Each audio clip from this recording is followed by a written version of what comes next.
Hi ಸ್ನೇಹಿತರೆ, welcome back to thriller Kannada. ಇವತ್ತು ನಾವು ನೋಡ್ತಿರೋದು ರೋಂದನ್ನೋ ಮೂವಿ. ಕಥೆಯೊಳಗೆ ಹೋಗೋದಕ್ಕಿಂತ ಮುಂಚೆ ವಿಡಿಯೋಗೆ ಒಂದು ಲೈಕ್ ಮಾಡಿ ಹಾಗೂ ಇನ್ನೂ ನನ್ನ ಚಾನೆಲ್ನ ಸಬ್ಸ್ಕ್ರೈಬ್ ಮಾಡ್ಕೊಂಡಿಲ್ಲ ಅಂದ್ರೆ ಸಬ್ಸ್ಕ್ರೈಬ್ ಮಾಡಿ ಸಪೋರ್ಟ್ ಮಾಡಿ. ಬನ್ನಿ ಕಥೆಯೊಳಗೆ ಹೋಗೋಣ. ಈ ಕಥೆಯ ಪ್ರಾರಂಭದಲ್ಲಿ ಎಸ್.ಎ. ಮೋಹನ್ ಅವರು ಸ್ಟೇಷನ್ಗೆ ಬರುತ್ತಿರುವಾಗ ಕಾನ್ಸ್ಟೇಬಲ್ ಅಲ್ಲಿ ಕೂತ್ಕೊಂಡು ಸ್ಟೇಟ್ಮೆಂಟ್ ಬರೀತಿರೋದನ್ನ ನಮಗೆ ತೋರಿಸ್ತಾರೆ. ಹಾಗೆ ಅವರನ್ನ ಒಂದ್ಸಲ ನೋಡಿ ನೇರ ಡಿವೈಎಸ್ಪಿ ರೂಮ್ಗೆ ಅವರು ಹೋಗ್ತಾರೆ. ಅದಾದ್ಮೇಲೆ ತಾನು ಅವಶ್ಯಕತೆ ಇಲ್ಲದ ಯಾವುದೇ ಕೆಲಸಕ್ಕೂ ಸಹ ಹೋಗಿಲ್ಲ, ಆದ್ರಿಂದ ಈ ಕೊಲೆ ಕೇಸನ್ನು ತನ್ನ ತಲೆ ಮೇಲೆ ಹಾಕ್ಬೇಡಿ ಅಂತ ಹೇಳ್ತಾರೆ. ಅದಾದ್ಮೇಲೆ ಅವರು ಏನೇನ್ ವಿಷಯಗಳನ್ನ ಚರ್ಚೆ ಮಾಡಿದ್ದಾರೆ ಅಂತ ಡೀಟೇಲ್ ಆಗಿ ಮೂವಿನಲ್ಲಿ ನೋಡೋಣ. ಸ್ವಲ್ಪ ಸಮಯದ ನಂತರ ಅಪರಾಧಿಗಳನ್ನ ಕೋರ್ಟ್ ನಲ್ಲಿ ಹಾಜರಿ ಮಾಡಬೇಕು ಅಂತ ಹೇಳಿ ಎಸ್.ಎ. ಮೋಹನ್ ಅವರನ್ನ ಪೊಲೀಸ್ ಜೀಪ್ ಹತ್ತಿಸಿ ಹೋಗ್ತಿರೋದನ್ನ ನಾವು ನೋಡ್ತೀವಿ.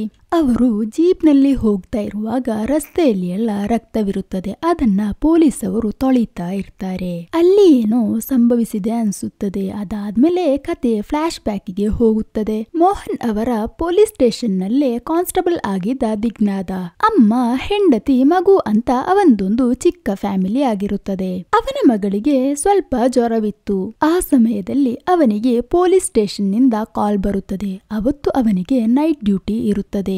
ದಿಗ್ನಾಥನ ಜೊತೆ ಅವತ್ತು ನೈಟ್ ಡ್ಯೂಟಿಗೆ ಹೋಗಬೇಕಾಗಿದ್ದ ಎಸ್.ಎ. ಮೋಹನ್ ಅವರು ಇನ್ನೂ ತಲುಪಿರುವುದಿಲ್ಲ. ಹಾಗೆ ಒಬ್ಬ ಪೊಲೀಸ್ ಅವರಿಗೆ ಕಾಲ್ ಮಾಡಿ ನೋಡ್ತಾರೆ. ಅಷ್ಟರಲ್ಲಿ ಅವರು ಮನೆ ಕೆಲಸ ಮಾಡುವ ಬ್ಯುಸಿಯಲ್ಲಿ ಇರ್ತಾರೆ. ಅವರ ಹೆಂಡತಿ ಸಲೋಮಾ ಆದ್ರೆ ಅವರ ಫೋನ್ ಎಲ್ಲ ಚೆಕ್ ಮಾಡ್ತಾ ಇರ್ತಾರೆ. ನೀನು ಈ ತರ ಡೌಟ್ ಪಡಕ್ಕೆ ಅದರಲ್ಲಿ ಏನು ಇಲ್ಲ, ನನಗೆ ಯಾರ ಜೊತೆನೂ ಯಾವುದೇ ತರ ರಿಲೇಷನ್ ಇಲ್ಲ ಅಂತ ಎಸ್.ಐ. ಅವರು ಹೇಳ್ತಾ ಇರ್ತಾರೆ. ಹಾಗೆ ಅವರು ಡ್ಯೂಟಿಗೆ ಹೋಗೋದಕ್ಕಿಂತ ಮುಂಚೆ ಮನೆ ಕೆಲಸಗಳನ್ನೆಲ್ಲ ಮುಗಿಸಿ ಹೊರಡ್ತಾರೆ. ಹಾಗೆ ಮೋಹನ್ ಅವರು ಸ್ಟೇಷನ್ಗೆ ತಲುಪಿದ ನಂತರ ದಿಗ್ನಾಥ್ ಮತ್ತು ಅವರು ಪೆಟ್ರೋಲಿಂಗ್ಗೆ ಅಂತ ಹೋಗ್ತಾರೆ. ಹಾಗೆ ಹೋಗುವ ದಾರಿಯಲ್ಲಿ ತುಂಬಾ ಜನರ ಜೊತೆ ಮಾತಾಡ್ತಾರೆ ಹಾಗೂ ಲಾಟ್ರಿ ಟಿಕೆಟ್ ಗಳನ್ನೆಲ್ಲ ತೆಗೀತಾ ಇರ್ತಾರೆ. ಹಾಗೆ ಹೋಗ್ತಾ ಇರುವಾಗ ಮಂತ್ರಿಯ ಗಾಡಿ ಆ ಕಡೆಯಿಂದ ಬಂದ ಕಾರಣ ಆ ಏರಿಯಾದಲ್ಲಿ ಎಸ್ಕೋಟ್ ಹೋಗುವ ಕೆಲಸ ಸಹ ಇವರಿಗೆ ಇರುತ್ತದೆ. ಹಾಗೆ ಇವರು ಹೋಗ್ತಾ ಇರುವಾಗ ಇವರ ಮುಂದ್ಗಡೆಯಿಂದಾಗಿ ಒಂದು ಹುಡುಗ ಮತ್ತು ಹುಡುಗಿ ಬೈಕ್ ನಲ್ಲಿ ಹೋಗ್ತಿರೋದನ್ನ ತೋರಿಸ್ತಾರೆ. ಪೊಲೀಸ್ ಅವರನ್ನ ನೋಡಿ ಹೆದರಿ ಅವರು ಬೇರೆ ಕಡೆಗೆ ಅಂತ ಹೋಗ್ತಾರೆ. ಹಾಗೆ ಪೊಲೀಸ್ ಅವರು ಸ್ವಲ್ಪ ಮುಂದೆ ಬಂದಾಗ ಅಲ್ಲಿ ತುಂಬಾ ಜನರು ನಿಂತಿರೋದನ್ನ ನೋಡ್ತಾರೆ.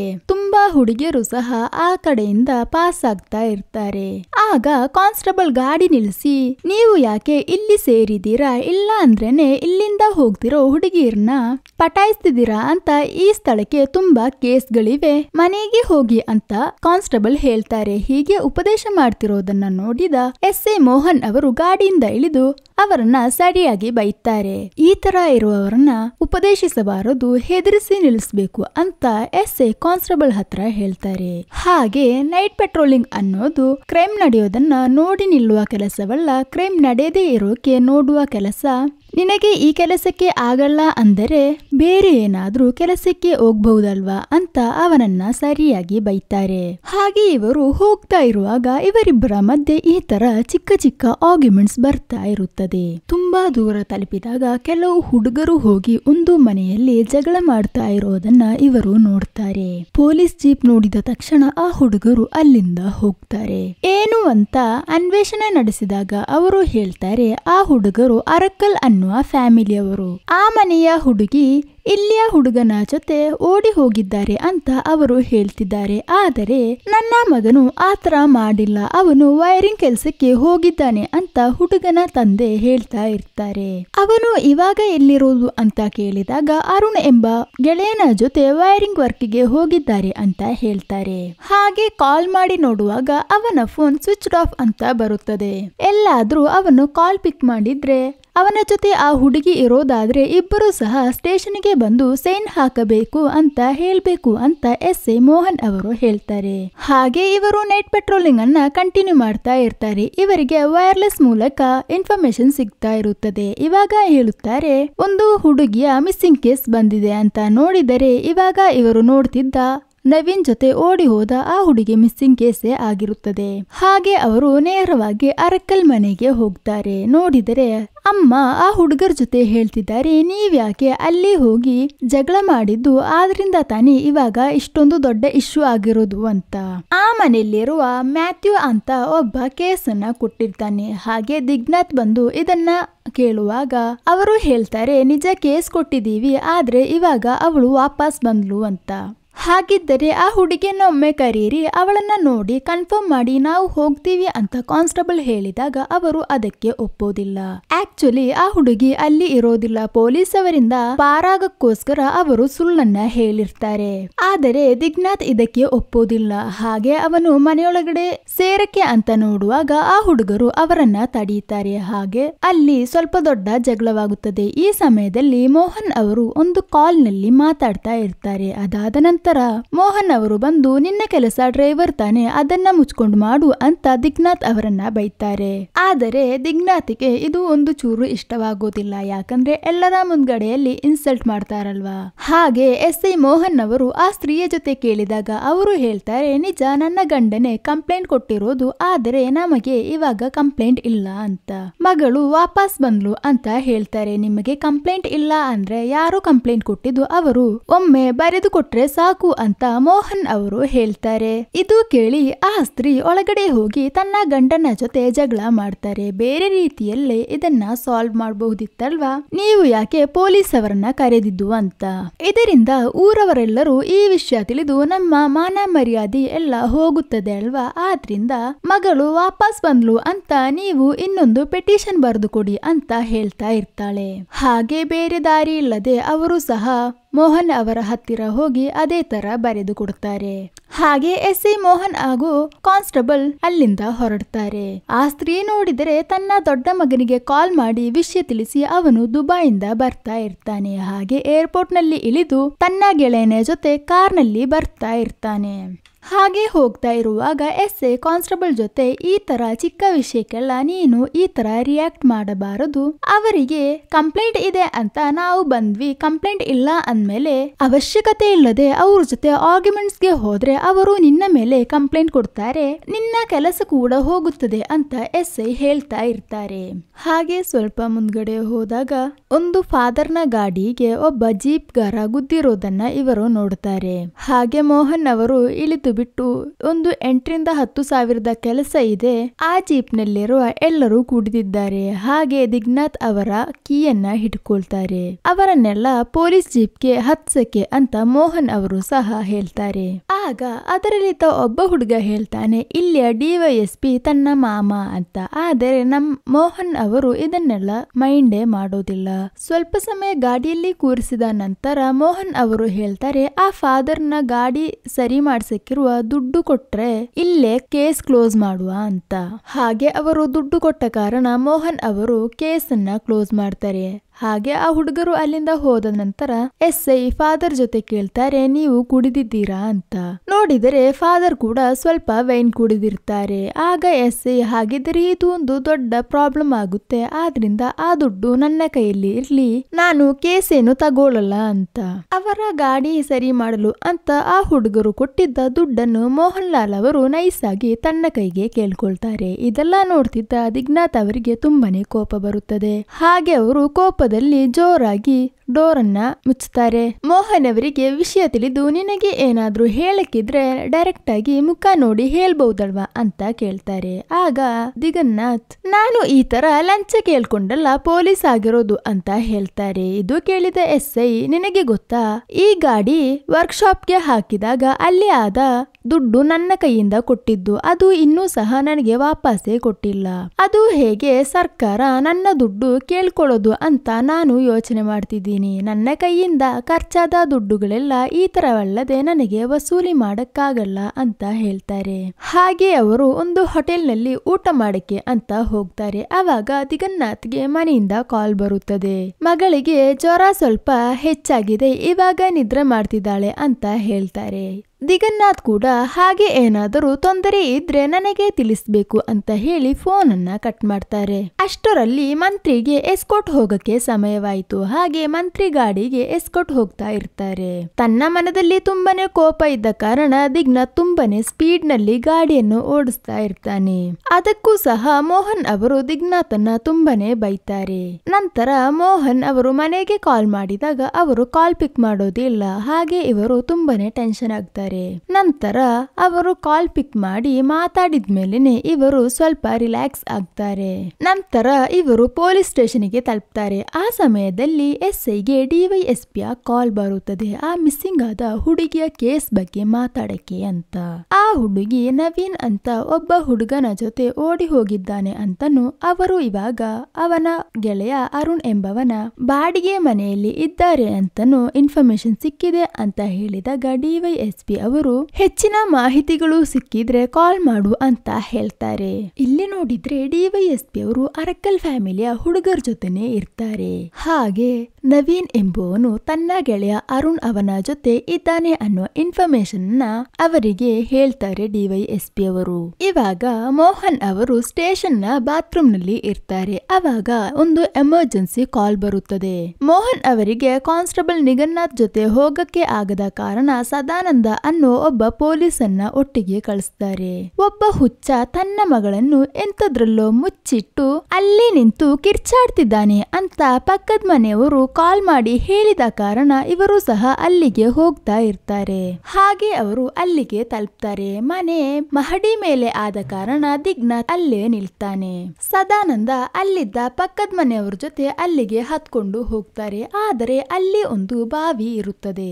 ಆ ಬಾವಿ ನೋಡಿದಾಗಲೂ ಹಾಗೆ ಆ ಏರಿಯಾ ನೋಡಿದಾಗ ದಿಗ್ನಾಥ್ಗೆ ಸ್ವಲ್ಪ ಭಯವಾಗುತ್ತದೆ. ಹಾಗೆ ದಿಗ್ನಾಥ್ ಅಲ್ಲಿ ಒಬ್ಬನೇ ನಿಲ್ಲದೆ ಬೇಗನೆ ಮೇಲ್ಗಡೆ ಹತ್ಕೊಂಡು ಹೋಗ್ತಾನೆ. ಕೇಳಿ ನೋಡಿದಾಗ ಗೊತ್ತಾಗುತ್ತದೆ ಒಂದು ವಾರ ಮುಂಚೆನೆ ಆ ಹುಚ್ಚನ ಹೆಂಡತಿ ತೀರಿ ಹೋಗಿರ್ತಾಳೆ. ಆ ಹುಚ್ಚ ನೋಡಿದ್ರೆ ಮಗುನ ಎಂತದ್ರಲ್ಲೋ ಮುಚ್ಚಿಟ್ಟಿರ್ತಾನೆ.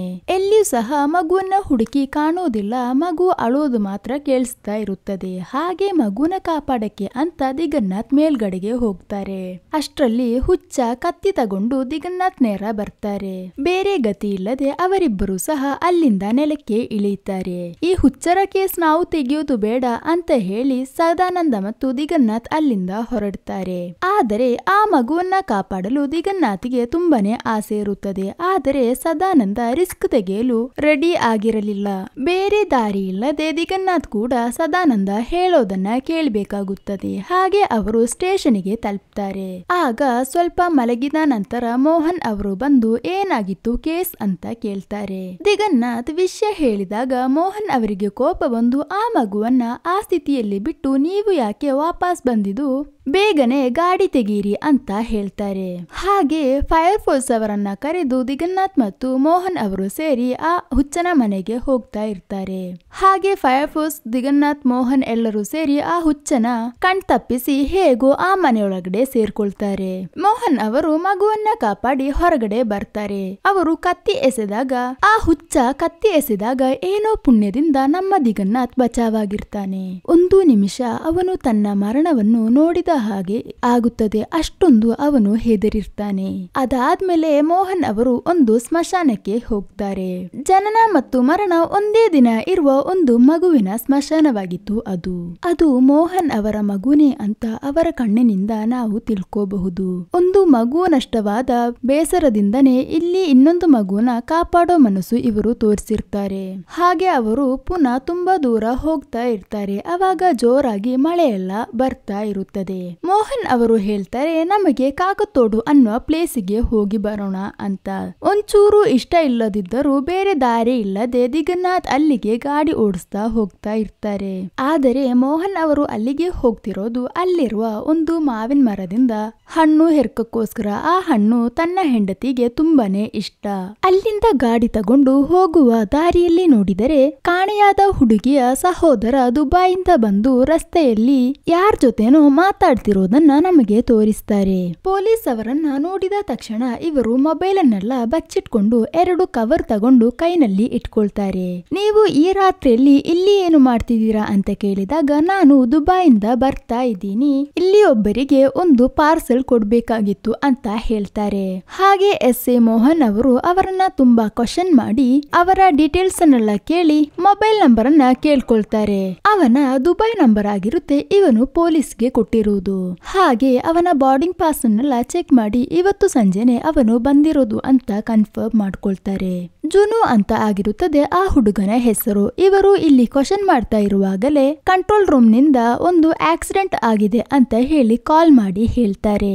ಜಿನು ಮತ್ತು ತನ್ನ ಗೆಳೆಯ ದಾರಿ ತಪ್ಪಿ ಬಂದಿರೋದು ಅಂತ ಹೇಳಿದ ಕಾರಣ ಪೊಲೀಸ್ ಅವರು ಹೇಳ್ತಾರೆ, ನೀವು ನಮ್ಮ ಗಾಡಿಯ ಹಿಂದ್ಗಡೆ ಬನ್ನಿ, ಜಂಕ್ಷನ್ ಹತ್ತಿರ ದಾರಿ ತೋರಿಸ್ತೀವಿ ಅಂತ. ನಿಜ ಹೇಳಿದ್ರೆ ಜುನು ಮತ್ತು ತನ್ನ ಗೆಳೆಯ ಸಹೋದರಿ ಕಾಣೆಯಾಗಿರೋದನ್ನ ಹುಡುಕಕ್ಕೋಸ್ಕರ ಬಂದಿರ್ತಾರೆ. ಇದು ಪೊಲೀಸ್ ಅವ್ರ ಜೊತೆ ಹೇಳಕ್ಕೆ ಆಗದ ಕಾರಣ ಸದ್ಯಕ್ಕೆ ಪೊಲೀಸ್ ಜೀಪ್ ಅನ್ನ ಫಾಲೋ ಮಾಡ್ಕೊಂಡು ಹೋಗ್ತಾರೆ. ಹಾಗೆ ಜಂಕ್ಷನ್ ತಲುಪಿದಾಗ ಜುನು, ಇವಾಗ ನಮಗೆ ದಾರಿ ಗೊತ್ತಾಯ್ತು, ಥ್ಯಾಂಕ್ಸ್ ಅಂತ ಹೇಳಿ ಅಲ್ಲಿಂದ ಹೋಗ್ತಾರೆ. ಆಕ್ಸಿಡೆಂಟ್ ನಡೆದ ದಾರಿ ಕೂಡ ಅದೇ ಆಗಿರುತ್ತದೆ.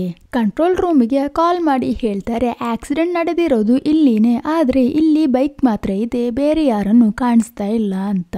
ದೊಡ್ಡ ಗಾಯಗಳಿರುವುದಾಗಿಯೂ ಸಹ ಅನ್ಸ್ತಿಲ್ಲ. ಹಾಗೆ ಅದನ್ನ ರಿಪೋರ್ಟ್ ಮಾಡಿ ಅವರು ಮುಂದ್ಗಡೆಗೆ ಹೋಗ್ತಾರೆ. ಹೋಗ್ತಾ ಇರುವಾಗ ಮೋಹನ್ ಅವರು ಸ್ವಲ್ಪ ಹೊತ್ತು ನಿದ್ದೆ ಮಾಡಿರ್ತಾರೆ. ಸಡನ್ ಆಗಿ ಗಾಡಿ ಮುಂದೆ ಒಂದು ಹುಡುಗಿ ಪಾಸ್ ಆದ ತರ ನಮ್ ದಿಗನ್ನಾಥ್ಗೆ ಅನಿಸುತ್ತದೆ. ಹಾಗೆ ಅವರು ಗಾಡಿಯಿಂದ ಇಳಿದು ಅಲ್ಲೆಲ್ಲ ಹುಡುಕಕ್ಕೆ ಶುರು ಮಾಡ್ತಾರೆ. ಹಾಗೆ ಒಂದು ಸ್ಟೆಪ್ ನೋಡಿದಾಗ ಮೋಹನ್ ಅವರು ಹೇಳ್ತಾರೆ, ಇದು ಒಬ್ರ ಮನೆಗೆ ಹೋಗುವ ಸ್ಟೆಪ್. ತುಂಬಾ ವರ್ಷಗಳ ಮುಂಚೆ ಒಂದು ಬಿಸ್ನೆಸ್ ಮಾಡ್ತಾ ಇದ್ದರು. ಹಾಗೆ ಬಿಸ್ನೆಸ್ ಲಾಸ್ ಆಗಿ ಹೆಂಡತಿ ಮತ್ತು ಮಕ್ಕಳಿಗೆ ವಿಷ ಕೊಟ್ಟು ಕೊಂದು ಇವರು ನೇಣು ಹಾಕೊಂಡು ಆತ್ಮಹತ್ಯೆ ಮಾಡ್ಕೊಳ್ತಾರೆ. ಇಲ್ಲಿ ಪ್ರೇತಾತ್ಮಗಳು ಇದೆ ಅಂತ ಜನರೆಲ್ಲರೂ ಹೇಳ್ತಾರೆ. ಇದು ಕೇಳಿದಾಗ ದಿಗನ್ನಾಥ್ ಅವರು ಸ್ವಲ್ಪ ಹೆದರ್ತಾರೆ.